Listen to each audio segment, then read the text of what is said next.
So we open up with the crew and the medics still going through that ship, and the aliens is looking at them.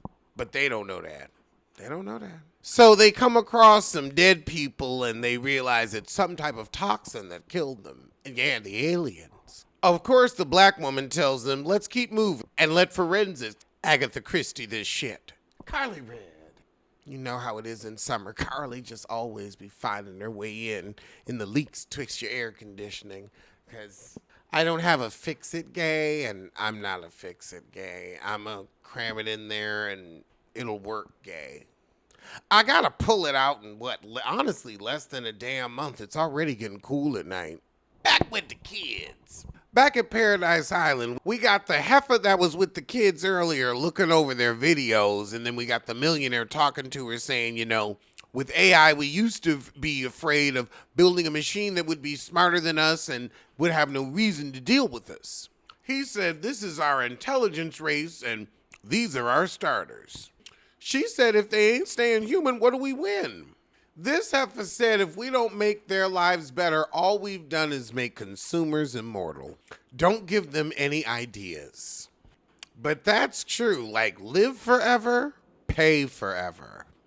He said it's not about money as the youngest trillionaire. He said it's not all about money or ego. I just want to talk to someone smarter than me. Is that ego or is that just me? I want to climb to the top of the mountain and debate with someone that blows my mind. So all this so he can have an interesting conversation. You could have called me. So now they got to jump across a big open staircase. I wouldn't have made it, y'all. I wouldn't have made it. My heavy ass would have fell. I would have gotten midway and just plummeted. Haul ass. Oh, my God. Oh, Lord. Now this things is dripping. He's like, some things above me. Jump, fool. Jump. This is when I would have had the adrenaline. I got the adrenaline now to get to hopping. Oh, he see it. Child, he said, whoop. And that monster went, whoop. It cut his ear as they were jumping.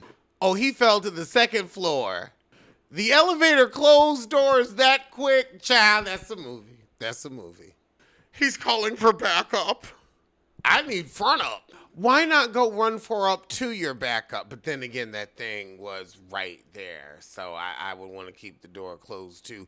Oh, Lord. There's a creature. Now, why'd you immediately call her she? Plot hole. Oh, wait, no. Cut its arm. It cut its arm, so maybe he's infected. 1 day earlier. We don't need 1 day earlier. We need now. Oh, he was trying to resign. Oh, he got 7 months. So we see the sister watching him beg to be released because he got a medical scholarship and he wanted to be a doctor because he promised the pappy, I guess, to save the sister. So the hef is able to rewrite the code for the machine he's asking for release to. She's connected to the Prodigy Network. And of course the doctor and the other doctor, everybody watching the young billionaire, they got her tapped in.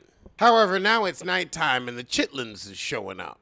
They said the tower is on fire, 100 stories high. Burn, baby, burn, disco and I just couldn't help it. So they're worried about fuel lines, fire, and the fuel source on the ship that's unstable. So they go to a main tent where, it's the theater, where it's the communications team, and she starts flicking through the screens because she's hacked into the mainframe. And she finds her brother. And Wendy's off. Okay, back at Paradise Island, we see the same guy in the hallway either sealing the room off or biohazard cleaning it. Either way, it's foreshadowing. However, Wendy got one guy going with her slightly, and the rest of the guy go with the other lead commander from the Paradise Island. With the young leader of Trillionaire Island, Utani, one of the owners of the other company, gives him a call. She asked him, can we go there and pick our ship up? And he's like, nah, call your lawyers. Tell your lawyers to call my lawyers. Otherwise, it's a hostile act. But his dumb ass say, I want what's on that ship. Good luck. Wendy's looking around the building, realizing something's here. The other team has gone in too. I'm glad her spidey senses is tangling.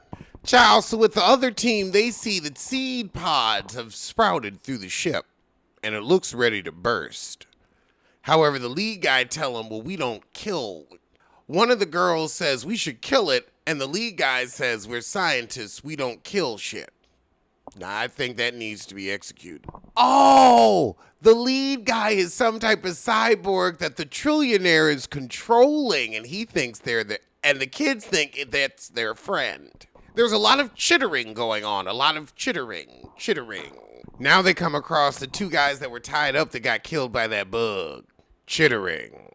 Oh, Lord, there's big sack. Oh, God, it sucked all the blood out of them. It's big and bulbous. It looks like a running brain. So they looking all around the lab. Oh, God, one of the cats from the building has been infected. It was eating something, or it got attacked by something. Yeah, it's like half dead. I can't even show a picture of it. Oh, it's that eyeball monster. This monster looks like okay, I can show you a picture of this because this is so ridiculous. But don't this look like Krang from The Simpsons? They finally did something with The Simpsons, and I think Aliens and Fox is owned by the same company. If that ain't Krang in real life, then I know something. I know how to work it and be seen. But that's Krang. That's Krang. If I saw that in my house, I would be scared, but I would also know that was Krang. Child is jumping on the cyborgs, but they trap it because they're superhumans. Over with Wendy and I forget what his name is, Slippage. She find his backpack. Over with Hermit, they still trying to evacuate the building. And we got some people that they knock on their door and they're like, we're having a dinner party. Can you keep the noise down? And they're like, yeah, we got to evacuate the building. And he's like, the billionaire would call me himself. We're in the members of the same club, and slams the door in their face. But before they could get to banging too hard to try to get them people out again, the alien appears. Oh, Lord, and it eat the one guy that the hermit done finally met up with. I want to know why the alien has grills. Those look like 24s or 26s. Too large to be 22s. I mean, those are like, if Steve Harvey was the devil, those would be his metal teeth. That's what I would say I've taken away from this episode comically. Like, I know they didn't make those teeth mean to be funny. This is why you need diversity on your team. Because somebody would have said, who made the alien? Who made the alien? Because them is some chompers right there. I'm sorry. Ain't nothing but. That is Steve Harvey mixed with evil. Nothing but. I want to know who did the teeth. Some people ask who did the body. I want to know who did them teeth. Lord. An alien with grills. Grills! I didn't know it was 2008. Well, I guess it is an alien. You don't know what's in fashion where they are on Alpha Centauri and whatnot. The titanium teeth look. But child, now the body just shooting because, he already dead, but the alien whirling him around and he still got his finger on the trigger. Fortunately, the body flies on the guy as the other person opened the door, the one that was having that party. So now the alien goes in to attack the party and he can skedaddle, skadoosh, and skadosh. Child, why are you getting up so slow if you don't move that ass? Oh, God, he gonna pick up the weapon and try to kill. I know I would have ran, but okay, little hero. So he walking through the apartment, everybody dead. Your sister's coming to save your ass. This fool lets the alien get the jump on him, and instead of firing into the air, he goes, that panty waist. That's what we call a panty waist. This was your Bruce Willis moment, but like him, you forgot. I ain't shit for that. Girl, the monster starts whipping him around, get the gun from him. Heifer, come on in. Yep, somebody firing an energy beam, get him off. Oh, it's the cyborg. I knew somebody was gonna save his ass. Okay, and it done got him shaking and sizzling. But he zaps him too. So he sprayed the monster with a net or a crystallizing spray and drag it off. Downstairs with the ominous seed pod that's giving us Suddenly see more. Actually, no. If you go downtown, it's giving. Child, the seed pod just squirting like Georgia O'Keeffe. Why are you gonna wait for what's gonna pop out? I guess because you're not alive. I wouldn't want to fuck up my face though. I'd still be like, oh God, now I gotta reprint this fucker. I've seen Death Becomes Her. But I suppose I would push my luck a little more. I don't trust nothing that drip like that. That seed pod need to go to a clinic. That's not healthy. That is not healthy.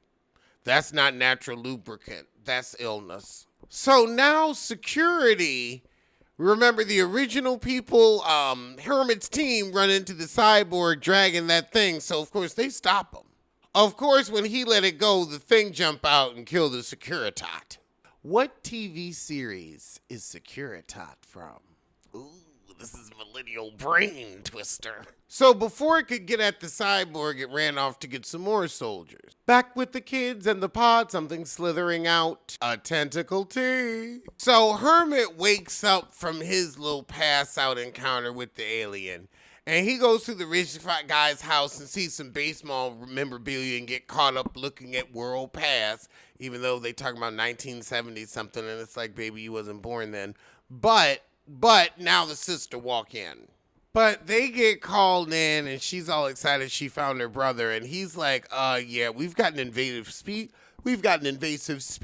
to worry about. Oh, Lord, so the guy that Wendy's with, however, spills the beans that they were all sick kids and now they got new bodies. Oh, he said, that's your sister. That's right, because they're kids and kids can't hold water. So the brother don't believe it, but she's like, yeah, the boy genius told daddy he could help me. So we walking through the ship and he's childhood quizzing her. And he finally realized it's her. But I will say that whisper answer of, I still think my big toe doesn't look like my thumb. It's giving, like, y'all built sexual tension rather than sisterly affection. Oh, Lord, they in the pod room, and now the monster's coming back. Oh, God, one's going to shoot out and attack that brother. Why are you putting your face in it? It's opening up. It's going to spew. All right, now the alien's on him. Of course, it attacks, what's his name? Oh, it snatches him off. So she gonna run off and save him. She leaves Slightly there watching the eggs, and that is where the second episode ends. That was amazing. I recommend 10 out of 10.